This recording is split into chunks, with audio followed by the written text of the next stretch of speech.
আসসালামু আলাইকুম। কেমন আছেন আপনারা?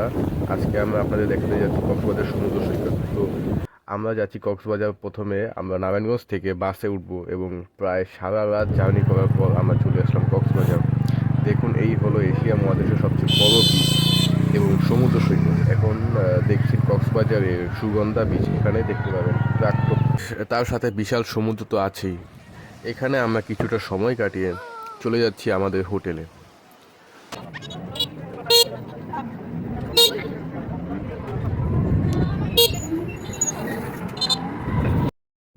এখন বিকাল, আমরা আছি কলাতলি বিচে। আসলে বিচ একটাই, কিন্তু এক এক স্থানে এক একটা নাম আছে এবং আমরা কিছুক্ষণ আগে আপনাদের দেখালাম সুগন্ধা বিচ।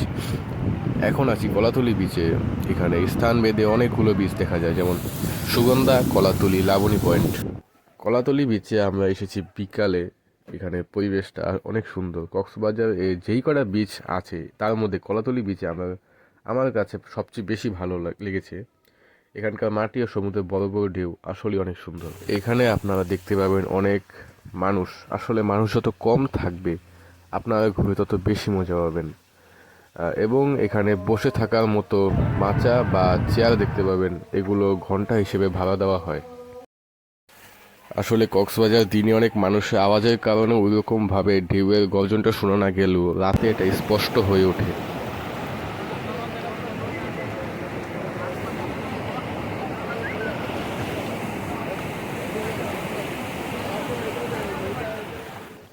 এখন আপনারা যে জায়গাটা দেখছেন এটা হলো লাবণী বিচ। লাবণী বিচ অনেক বড়, সবগুলা বিচই অনেক বড়, তার মধ্যে লাবণী বিচটা বৃহত্তম। এবং এখানে পরিবেশটা বিকালের চেয়ে সকালবেলাটা বেশি সুন্দর দেখা যায়। তাছাড়া এখানে আপনারা দেখতে পারবেন ঘোড়া এবং ট্রাক্টর। এছাড়াও এখানে রয়েছে ঝাউবন। ঝাউবনটা আসলে অনেক সুন্দর, কিন্তু এখানে আপনারা যদি চান তবে আপনাদের সাবধানতা অবলম্বন করতে হবে, কারণ এখানে অনেক সময় রাতের বেলা ছিনতাই হতে দেখা যায় এবং দিনে গাছের মধ্যে সাপ থাকতে দেখা যায়। তো যদি যান, সাবধানতা অবলম্বন করবেন। এরপর এখন আমরা চলে আসলাম কাঁকড়া বিচে। এখানে সমুদ্রের গর্জনটা স্পষ্টভাবে শোনা যায় এবং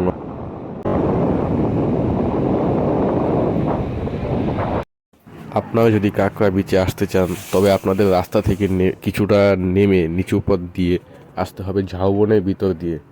ঝাউবনের ভিতর থেকে রাস্তাটা দেখুন কি সুন্দর। এরপরে আমরা যাচ্ছি হিমছড়ি পাহাড়। হিমছড়ি পাহাড়ে ওঠার জন্য আগে সেরকম রাস্তার ব্যবস্থা না থাকলেও এখন বর্তমানে সিঁড়ি দিয়ে সুন্দর একটি উঠার ব্যবস্থা করে দেওয়া হয়েছে। আসলে পাহাড় থেকে সমুদ্রটা যে কত সুন্দর দেখা যায়, না গেলে বোঝা যায় না। হিমছড়ির আরও একটি বড় আকর্ষণ হলো ঝর্ণা। এই ঝর্ণা দেখতে এখানে অনেক মানুষ এসে থাকে। আপনাদের আরও একটি বিষয় লক্ষ্য রাখতে হবে যে হিমছড়ির পাহাড়টা অনেক উঁচু এবং সাবধানে না উঠলে এখান থেকে যে কোনো সময় পড়ে গেলেই হয়ে যেতে পারে বড় একটি দুর্ঘটনা। তাছাড়াও আপনারা এখানে কক্সবাজারে আরও বিভিন্ন জিনিস দেখতে পারবেন, যেমন এই জায়গায় আপনারা দেখতে পারবেন ঘোড়া। আপনারা চাইলে ঘোড়াতে চড়তে পারেন।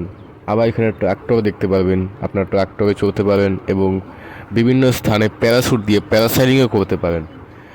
এছাড়া আপনি এখানে দেখবেন সমুদ্র থেকে যে শামুক ধরা হয়, সেই শামুকগুলো দিয়ে বানানো বিভিন্ন জিনিস আপনারা চাইলে এখান থেকে এগুলো কিনে আনতে পারেন। তাছাড়া বিচেও অনেক ছোট ছোট বাচ্চারা শামুক দিয়ে বানানো বিভিন্ন জিনিস, মালা বা আংটি, কানের দুল, এগুলো বিক্রি করতে দেখতে পাবেন। এবং এখানে আরও একটি বিখ্যাত জিনিস হলো এই জায়গার শুটকি। আজকের ভিডিও এই পর্যন্তই। আপনারা আমার নতুন নতুন ভিডিও দেখতে চাইলে আমাকে সাবস্ক্রাইব করতে পারেন। এই ভিডিওটি ভালো লেগে থাকলে আমাকে লাইক করতে পারেন এবং কক্সবাজার নিয়ে যেই কোনো ধরনের প্রশ্ন থাকলে আপনারা কমেন্ট বক্সে প্রশ্নটি করতে পারেন, আমি রিপ্লাই দেওয়ার চেষ্টা করবো ইনশাআল্লাহ।